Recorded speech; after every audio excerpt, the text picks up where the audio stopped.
is that it actually gets more complex than you would think in terms of what's root store is affecting what process. Hello and welcome to Root Causes, the PKI and Security podcast where a pair of industry veterans talk about all matters digital certificates and PKI.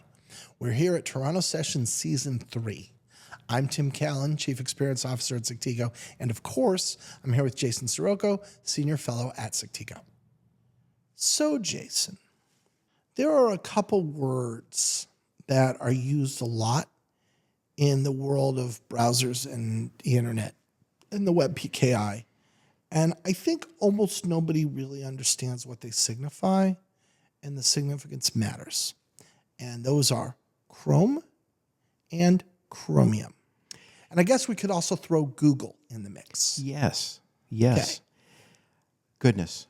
Even you and I, Tim, when we talk about Google's participation at the CAB Forum, what we're really talking about is the Chrome Root Store program. Correct. Yes. And Chrome is their browser, Google's browser. Right. And the root store belongs to Chrome, not to Chromium. And by the way, I've gotten that wrong in this podcast in the past where the wrong word has come out. So, it gets confusing. Right. Chromium is an open source browser technology. Right.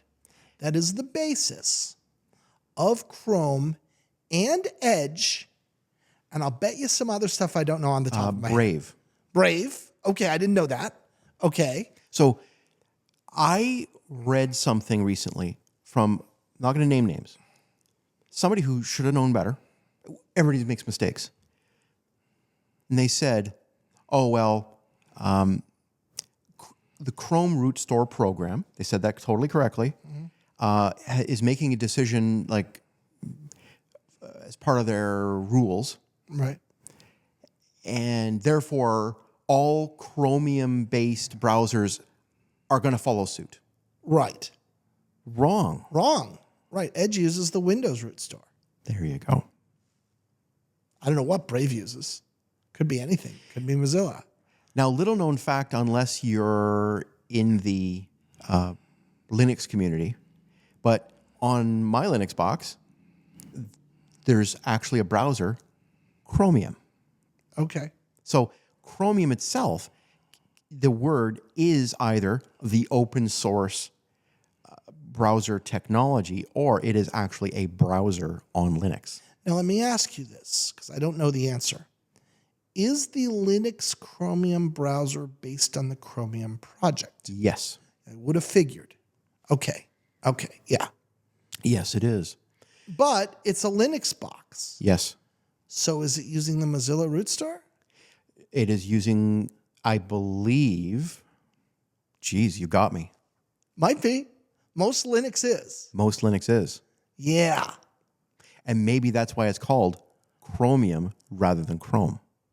Well, if it's not from Chrome, it's not made by Google, it's not going to be called Chrome, right? That's Google's trademark.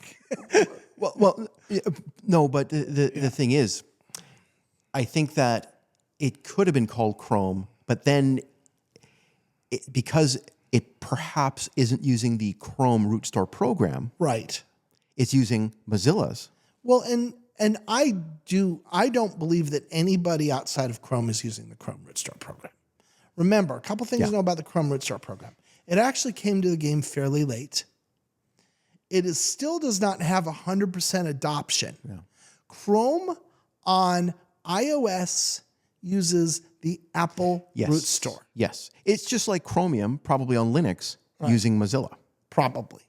And so, and because of that, though Chrome, the browser, is insanely important, and though Chromium, what do I want to call it, the browser foundation, is even more important because it's got Chrome and then some, from a root store perspective, it looks very different. Like you could look at published market share for the consumer-facing browsers, and you'd say, okay, let me get this straight.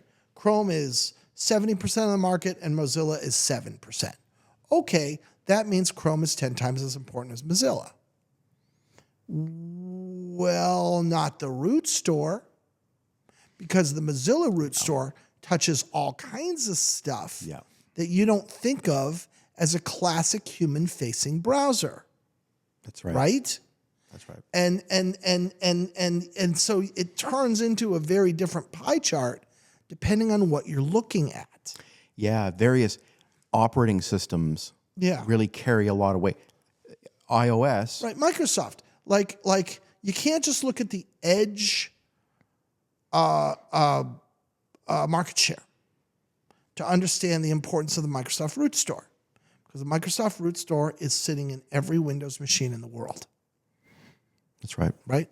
Regardless if you're using Edge or not. Yeah. You're probably Yeah. you're doing something with that root And program. that root program is affecting your computer, like every auto update. That's not being done by your browser just because you say, I'm a Firefox user. That doesn't change what root store does the auto updates. Right. Right? There's a bunch of stuff that's being decided by Windows that you don't even have a say in.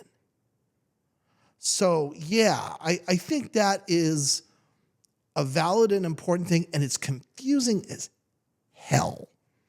And like I said, I go back and look at old podcast episodes and hear myself using the wrong word.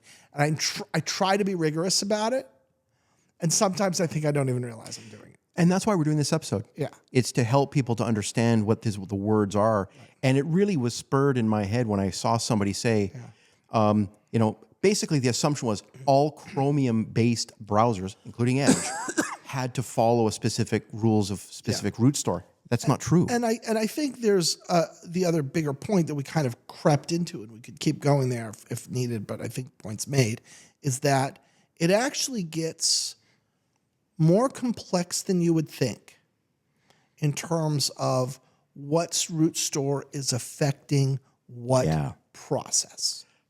That's an important one. That could be a podcast all by itself. Yeah. I think I'll keep it at this level, Tim. Yeah. I think there's only one extra level of terminology what I want to bring up, and that's the rendering engine. Okay. Okay, so Chromium, technically, a rendering engine. Yes. Okay? Right. What are equivalent peers in the world that we all use? WebKit. Sure. That's Safari. Right. Yep. Right? So Safari. And I would say that Mozilla, right? Firefox's rendering engine is Mozilla. That's where the term Mozilla comes from. Right. It's the rendering engine which gives the name to the root store program. Yeah. Right. And also, sometimes you get this syndrome, I don't know if syndrome's right, this phenomenon of, again, a completely invisible, I almost want to say white labeled. So for instance, I don't know the answer to this, but what is the browser rendering engine on the PS5? It's one of them. Probably a fork of WebKit. I'm gonna bet. Right. And so that's going to come with the root store. Yes. Right. What's the rendering engine on the Nintendo Switch? Right. That's going to come with the root store. So think about all the places. If your smart TV lets you do internet browsing, what's that? There are root stores even if you're not browsing. Sure. Yeah, absolutely. Because you're doing the same thing. You're doing software updates and all kinds of stuff. Right. So it's almost like every piece of electronics in your life that is accessing an internet-based connection has a root store, and it's really one of about 5. And good luck knowing which one. And yet it is fundamentally important in terms of what is trusted by your system. Yeah. Yep. Wow. And most of us have no idea what we're trusting. Yeah, absolutely. That's an episode for the future, Tim. Sure. That's an episode that's going to need a little research, I think. It does. I don't know. I'm asking questions. I just don't know the answer. Well, and that shows you how complex it is. Like, we're totally, utterly imbued in this. And we have we don't know. We don't know. Yeah. You'd have to really have very specific knowledge. There are people out there right now who know perfectly well the answer to these. And a lot of it's not public information either. That's true. That's a good point. Yep. Anyway, we can go forever on that. Yeah, there's a little meander. All right, thank you, Jay. Thank you, Tim. This has been Root Causes.